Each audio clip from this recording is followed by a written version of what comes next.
Merci. Et donc effectivement, le titre de ma présentation, c'est le titre de ma thèse. Ici, je suis dans une phase un petit peu de diffusion, de ce travail et du coup, Stéphane qui était dans mon jury a déjà a déjà vu, ces slides. Mais voilà, j'avais envie vraiment de partager un petit peu tous les résultats que j'avais pu, observer et qui sont vraiment en lien avec le sujet de ce jour parce que en fait, en soi, j'ai retenu une phrase, enfin plusieurs phrases qui ont été citées ce matin, mais vraiment la métacognition permet à l'étudiant de réguler ses apprentissages et à l'enseignant de réguler aussi son enseignement.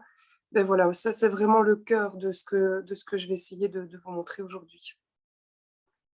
Alors, moi je vous parle de l'orthographe aujourd'hui, ça c'est vraiment mon propos est vraiment ciblé sur cet objet bien précis.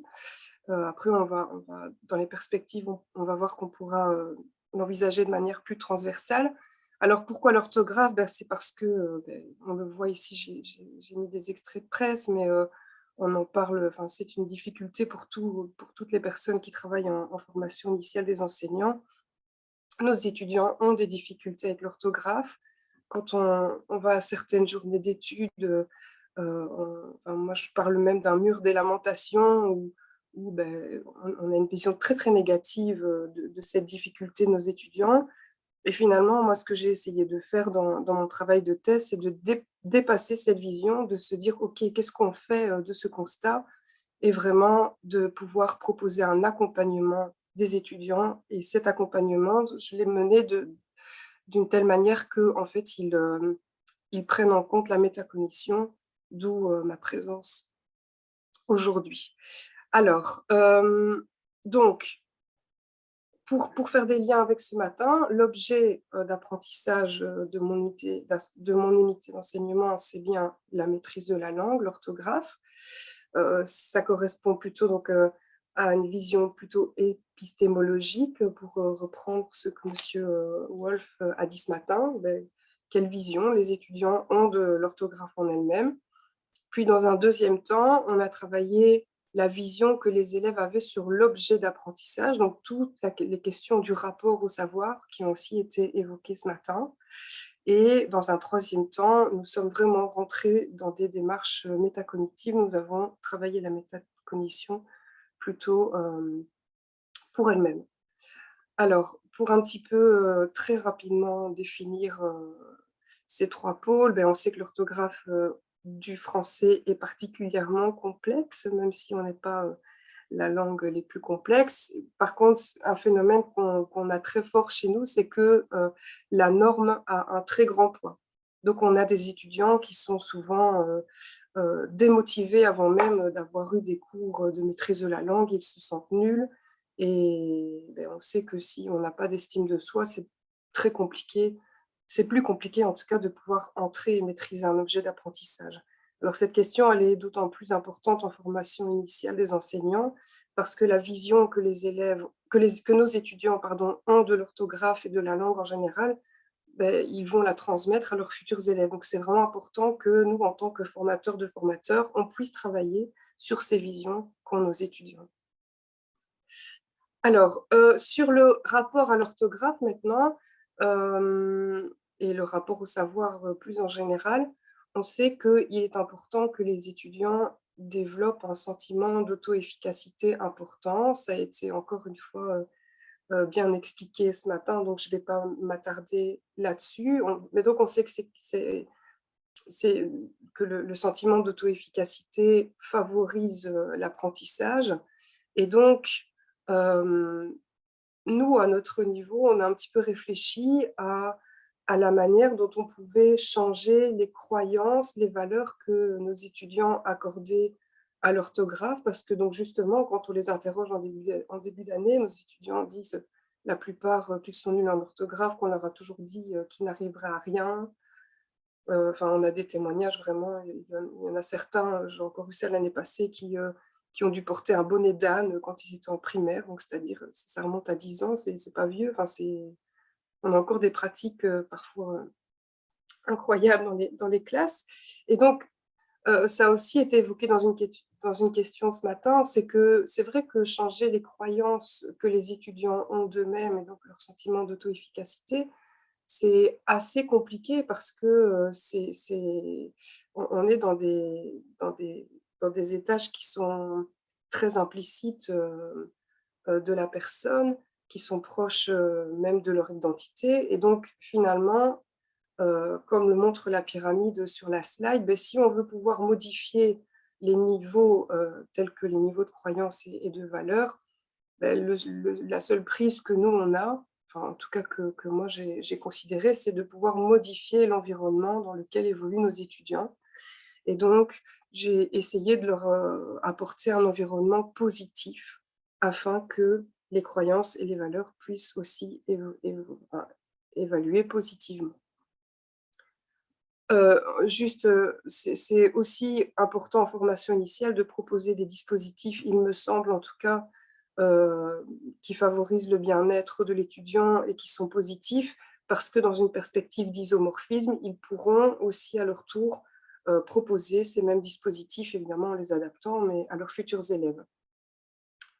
Alors, au niveau de la métacognition, c'est vrai que c'est un processus un concept qui est très large, et très complexe. Moi, je me suis vraiment centrée sur le réalisme en orthographe. Alors, qu'est-ce que ça signifie le réalisme en orthographe? Bah, c'est vraiment l'objectif que les étudiants puissent déterminer quels sont leurs points faibles en orthographe, quels sont leurs points forts, développer ce qu'on appelle le doute orthographique, qu'ils puissent aller utiliser leurs référentiels, leurs outils à bon escient.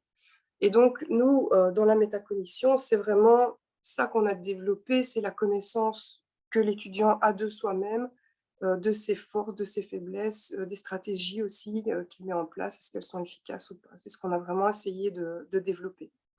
Et donc pour y arriver, on a beaucoup utilisé, le feedback en fait parce que, beh, le feedback, c'est une manière donc pour les étudiants d'exprimer, leur stratégie, leur représentation et donc nous, ça nous permet vraiment, d'avoir accès à ce qui se passe au niveau de leur, métacognition et de leur représentation.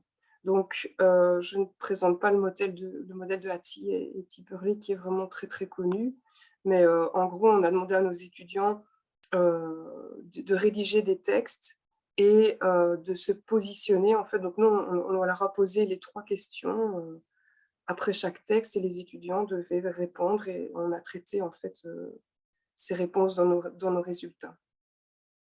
Alors le fait d'utiliser le feedback, en quoi ça peut servir à la métacognition? Eh bien, les étudiants vont avoir, grâce à leur feedback, une certaine prise de conscience de leurs difficultés. Donc c'est vraiment pour moi, un nœud qui est important, un passage qui est important parce que on aide les étudiants à prendre conscience de ce qui fonctionne dans leur maîtrise de la langue, de ce qui ne fonctionne pas et pour nous, si on n'a pas cette étape, cette phase de prise de conscience, on pense que le travail autour de la métacognition sera beaucoup moins, en fait, efficace. Donc finalement, pour nous, dans le cadre d'un cours de maîtrise de la langue, beh, si on prend l'objet de l'orthographe, ce n'est pas uniquement maîtriser les règles, les exceptions et cetera, mais c'est aussi, se connaître en tant que scripteur, c'est développer un bon rapport à l'orthographe et développer aussi de bonnes, compétences en métacognition. Alors, brièvement, le dispositif qu'on a proposé s'articule autour de 4 phases. Hem, donc, comme on l'a dit, on fait rédiger, des textes, à nos étudiants, des productions authentiques. Nous corrigeons ces textes en utilisant un code de correction, pour que les étudiants puissent, apprendre à se relire et à devenir aussi autonomes dans leur relecture. Par exemple, s'il y a une erreur de syntaxe, on va écrire un S au début de la ligne pour qu'ils puissent aller rechercher leur erreur. Ensuite, ces erreurs sont catégorisées par les étudiants, dans des grilles et ça leur permet de visualiser en fait, les cases qui sont les plus remplies et les cases qui sont les moins remplies, autrement dit de connaître leurs forces et leurs faiblesses en orthographe. Et puis après, du coup, en fonction de ce diagnostic qui est posé, les étudiants vont pouvoir travailler de manière individualisée uniquement sur les difficultés de la langue qui leur posent problème. Donc on voit que ce n'est pas un enseignement qui est magistral, c'est plutôt un enseignement qui est modulaire et individualisé en fonction des erreurs de chacun. Alors, notre dispositif a évolué dans le temps. Je ne vais pas m'attarder là-dessus parce que le temps est compté, mais ce qui est frappant, ce qu'on retient par rapport à notre profil d'étudiants qui sont de futurs instituteurs primaires, c'est que quand on recueille des données sur le réalisme en orthographe, donc est-ce que tu te sens sûr de tes réponses ou est-ce que tu ne te sens pas sûr de tes réponses? Eh bien, on constate en fait que les étudiants ont tendance à se surestimer en fait. Quand on pointe certaines formes et qu'on leur demande d'indiquer un degré de certitude, donc un chiffre de 1 à 6 qui traduit le doute ou la certitude, on voit que ils sont plutôt sûrs de leur réponse alors qu'ils se trompent. Et ce constat-là, en fait, on l'a mené à 2 reprises, une fois en 2013, une fois en 2016. Et en 2016, c'était un peu plus interpellant parce qu'entre-temps, on avait amélioré, on avait régulé notre dispositif d'enseignement et on avait davantage travaillé le réalisme avec nos étudiants. On avait insisté justement sur cette classification d'erreurs, sur le profil. On avait travaillé et on avait entraîné nos étudiants avec les outils de degré de certitude. Donc on voit que l'affaire est complexe et qu'il ne suffit pas quand on régule un dispositif de se contenter d'une piste. Il faut l'évaluer constamment selon nous pour voir s'il fonctionne ou pas. Alors, ce qu'on avait pu constater aussi dans le dispositif numéro 2, c'est que, donc là, on a essayé vraiment de s'intéresser à la métacognition. On leur a fait passer un questionnaire de métacognition où ils étaient invités à décrire leur stratégie. On a pu constater que peu d'étudiants se relisaient et avaient des stratégies de relecture qu'ils pouvaient citer et qu'ils pouvaient expliquer. Et on a pu aussi, en croisant les données, c'est ce qui était évoqué aussi ce matin, c'est qu'il fallait un peu essayer de croiser les données déclaratives avec les données effectives, ce que les étudiants réalisent vraiment. Et donc là, on voit que nos étudiants se contredisent en fait. Plus ils sont sûrs plus ils disent être sûrs de leur orthographe, en fait, moins ils le sont en réalité. Donc ça, c'est ce qu'on a pu mesurer par l'indice de réalisme. Je vous passe le détail des calculs, on pourra en parler dans, dans les questions si vous le souhaitez. Du coup, on a de nouveau régulé notre dispositif et là, on a vraiment davantage développé tout ce qui relevait de la métacognition. Donc, on a continué notre travail sur le réalisme avec les degrés de certitude. On a intégré aussi un travail sur la justification et le feedback, ça c'est vraiment l'apport majeur du dispositif numéro 3. Donc vous avez ici sur la slide un exemple de feedback basé sur le modèle d'Ati et Timperley. Donc c'était proposé via un Google Docs en fait aux étudiants, donc suite à leur production. Pardon. Et donc on voit concrètement qu'on les amène à se fixer des objectifs, à évaluer leur production et voilà, à se mettre en projet en fait pour vraiment essayer de s'améliorer. Alors nous avons travaillé avec un échantillon de 136 étudiants de bac 1 en instituteur primaire et on a testé 2 variables dans le dispositif. C'était justement dans la perspective de la réforme de la formation initiale. En tant que formatrice d'enseignants, je me suis posé des questions sur ce cours de maîtrise de la langue qui allait disparaître ou alors qui allait être très très fort réduit dans les nouvelles grilles. Et donc finalement, qu'est-ce qui est essentiel pour ce cours? Qu'est-ce qu'on retient? Alors, donc j'ai testé une séquence sur le rapport à l'orthographe. Ça, c'était la première variable où, en gros, les étudiants il y a eu un déclencheur, en fait, pour aborder le rapport à l'orthographe, qui était le spectacle La Convivialité, que je vous invite à visionner, sous forme de TEDx sur YouTube si vous ne l'avez pas vu. C'est vraiment un spectacle magnifique, qui remet bien en question, la norme, qu'on a en français sur l'orthographe. Et on s'est aussi basé sur des techniques de coaching pour accompagner nos étudiants dans leur cheminement, dans le rapport à l'orthographe. Notre deuxième variable, et je vais tout de suite l'annoncer, c'est elle qui a eu le plus d'effet, c'est que, en fait, au niveau de la troisième question du modèle de Hattie et Timperley, en fait, on a demandé à nos étudiants de définir par eux-mêmes des pistes de remédiation qui pouvaient être mises en place par l'enseignant et donc qui ont été mises en place par la suite au cours par l'enseignant. Et donc là, on voit, si on analyse différents modèles de la métacognition, comme par exemple celui de Kirchner, on voit qu'on est vraiment plutôt dans un raisonnement de type épistémologique où les étudiants doivent aller beaucoup plus loin dans leur réflexion métacognitive. Ce n'est pas juste simplement d'écrire ce que je fais, c'est être à même, être capable de pouvoir proposer des pistes qui vont concrètement m'aider. Et donc, on voit aussi toute l'importance du travail de l'enseignant. Vous avez ici un exemple de demande d'étudiants dans un des feedbacks. Alors, nous avons travaillé selon un plan factoriel. Je passe les détails parce que ce n'est pas ça que nous intéresse aujourd'hui. Je vais vraiment essayer de cibler les moments importants par rapport à ce qu'on a dit ce matin et m'intéresser plutôt aux perceptions. Simplement, je voulais juste vous dire que le dispositif... Il reste que 5 minutes. Voilà. Oui, merci. Donc, le dispositif lui-même, au niveau de la performance, il a fonctionné. Les étudiants sont devenus plus performants. Les écarts, on a beaucoup parlé ce matin des écarts entre les étudiants. Le dispositif a permis de réduire ces écarts entre les étudiants. Et on voit que dans nos 4 groupes, le groupe qui avait le travail sur la métacognition qui était le plus développé est celui qui a le plus progressé.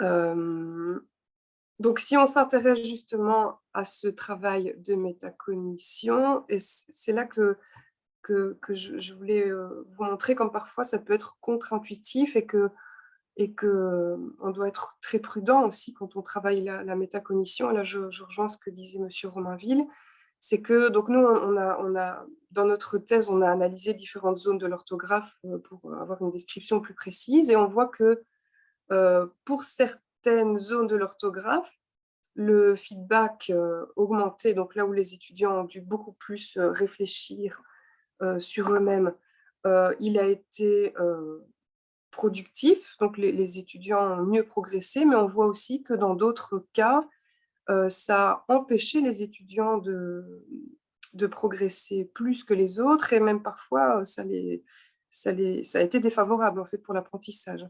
Donc,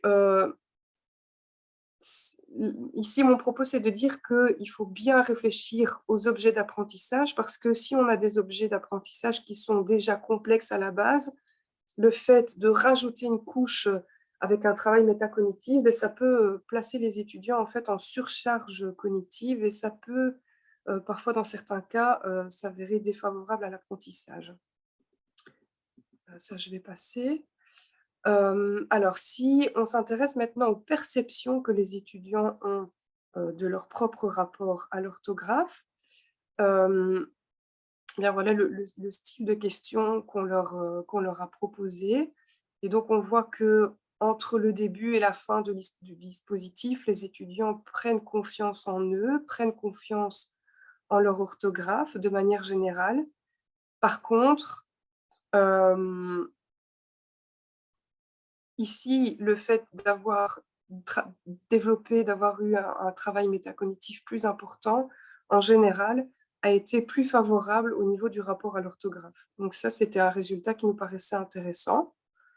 Donc, alors que pour certains points de maîtrise de la matière, il a été défavorable, pour tout ce qui est vraiment le développement de son rapport à l'objet d'apprentissage, là, on voit qu'un travail qui développe davantage la métacognition est positif. Je passe. Alors, ce qu'on a retenu dans nos résultats, c'est que, en fait, les étudiants, après le dispositif, sont plus sûrs d'eux. Donc on pense que travailler la métacognition va, on l'a montré ce matin aussi, hein, tous les schémas le montrent, mais nous, on a essayé de l'appliquer, que donc le sentiment d'auto-efficacité, va de pair avec un meilleur apprentissage, une meilleure performance. Alors, on a aussi voulu, dans notre travail, croiser ce que les étudiants disaient et ce que les étudiants faisaient réellement, parce que dans notre deuxième dispositif, on a vu que ce n'était pas cohérent. Et donc, on a vu qu'ici, en développant davantage un travail métacognitif avec nos étudiants, notamment grâce au feedback, on voit que on a des corrélations assez élevées ici, enfin assez élevées, façon de parler pour le coup, mais des points, presque 0,07 qui se manifestent. Et donc, mieux les étudiants en fait ont un pré-test positif, donc plus ils sont compétents à la base, plus ils se sentent à l'aise au cours du dispositif et plus ils se sentent motivés, plus ils maintiennent leur motivation au cours du dispositif. Et donc, ce pré-test, dans toutes nos analyses de corrélation, c'était vraiment un moment, un élément qui était très sensible. Ce qui nous fait dire que le moment du pré-test, le moment de cette fameuse prise de conscience de sa connaissance ou de sa méconnaissance est très importante. Et on a pu constater un effet de Dunning-Kruger, je ne sais pas si vous en avez déjà entendu parler, à plusieurs reprises en fait dans nos données. Donc c'est le fait que les formateurs devraient accompagner les étudiants, surtout au départ des dispositifs, en leur faisant prendre conscience de leur méconnaissance. Nos étudiants pensent qu'ils savent, or ils ne savent pas. Et tant qu'on n'a pas cette prise de conscience, eh bien, on ne peut pas entrer dans ce que Dunning et Kruger appellent la vallée de l'humilité, se dire « Ok, je ne sais pas, donc je vais apprendre » et pouvoir développer des compétences. Donc finalement, pour conclure, parce que là je vois que je dépasse un petit peu, les limites, c'est que le dispositif que j'ai étudié dans la thèse, il faudrait encore une fois le réguler et surtout bien creuser, et ça je suis en train de le faire, bien creuser cette question des objets d'apprentissage. Il y a des objets d'apprentissage qui sont plus propices que d'autres à être accompagnés d'un travail de métacognition. Donc voilà. Il nous semble que ce dispositif aussi pourrait être transféré à d'autres objets d'apprentissage. Et cette année, je m'attache à sortir un peu du travail autour de l'orthographe et à développer tout ce qui relève de l'écriture en général, parce que l'orthographe n'est qu'une toute petite partie de l'écriture. Et finalement, dans le cadre de cette réforme, il nous semblait, enfin c'est ce qu'on a retenu de notre travail de thèse, c'est que on parle d'un test d'entrée au niveau de la maîtrise de la langue.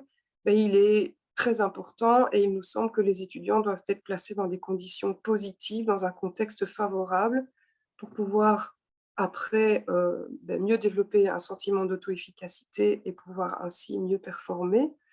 On a une unité de renforcement de maîtrise de la langue qui est prévue aussi, avec 5 crédits. Donc, il nous semble aussi que cette unité devrait proposer des dispositifs efficaces.